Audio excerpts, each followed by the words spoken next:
Selamat pagi pemirsa, bagi Anda yang baru menyaksikan program Market Buzz, kita akan menyimak sejumlah informasi seputar market. Kami mulai pemirsa dari review penutupan perdagangan kemarin, di mana IHSG ditutup amblas 1% di akhir perdagangan Senin setelah selama 2 hari berturut-turut mengalami penguatan.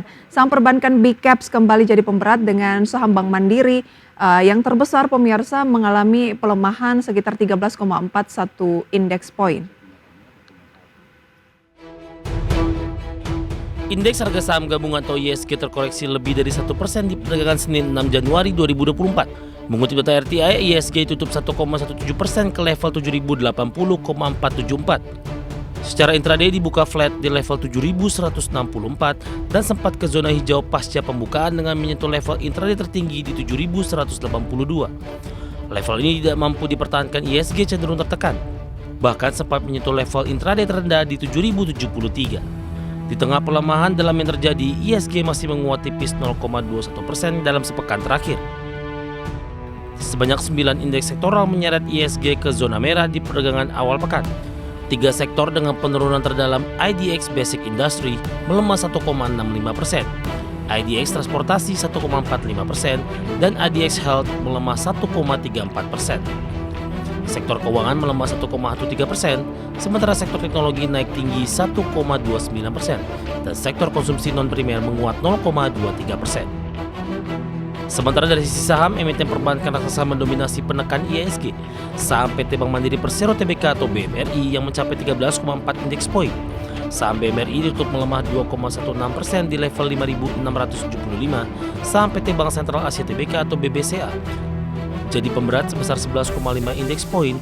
Saham BBCA tutup melemah 1,78% di Rp9.675 per saham. Dan PT Bank Rakyat Indonesia Persero Tbk atau BBRI sebesar 5,8 indeks poin. Saham BBRI ditutup melemah 1,20% di level Rp4.100 per saham.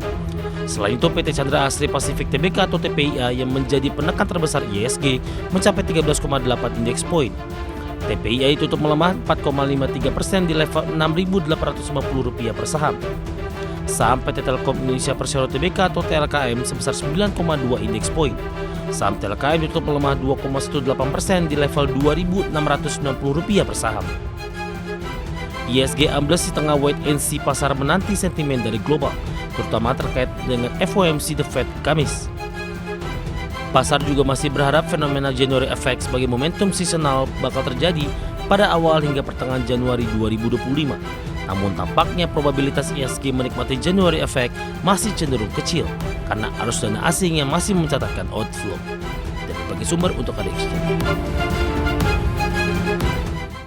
Ya, kami juga merangkum pemirsa sejumlah informasi utama seputar market dalam Market Spotlight berikut ini, di mana IHSG berbalik turun 1,17%, tertekan saham Bank Jumbo seperti Bank Mandiri yang sudah kami tampilkan informasinya tadi pemirsa, kemudian ada Alamtri atau ADRO, dan juga ada saham PANI atau Pantai Indah Kapuk 2. Kemudian jelang pelantikan Trump, senilai 1,74 triliun rupiah dana asing keluar dari Republik Indonesia selama 3 hari terakhir. Kemudian ada saham PT Multimedika International atau MMIX dari sektor kesehatan, ini melambung 30% dalam perdagangan Senin seiring rencana membangun pabrik. Kita ke agenda ekonomi pemirsa dari global, diantaranya dari Amerika Serikat, ada neraca perdagangan, kemudian agenda lainnya dari Eropa dan juga dari Inggris pemirsa, serta Korea Selatan dan juga Taiwan dan Hong Kong, serta Singapura cadangan devisa pemirsa ya. Kita lanjut pemirsa untuk melihat agenda emiten, ada rapat umum pemegang saham dari LIFA, kemudian juga ada TOWR, Akro, DPS Dividen Tunai Interim, dan beberapa agenda emiten lainnya. Update dari Bursa Asia pemirsa sebagai berikut. Nikkei Jepang terpantau naik 2%, Straits Times 0,07%, Kospi hampir 1%, dan Hang Seng Hong Kong masih tertekan juga hampir 1%. Cenderung mix dengan potensi lebih banyak ke teritori positif pemirsa ya.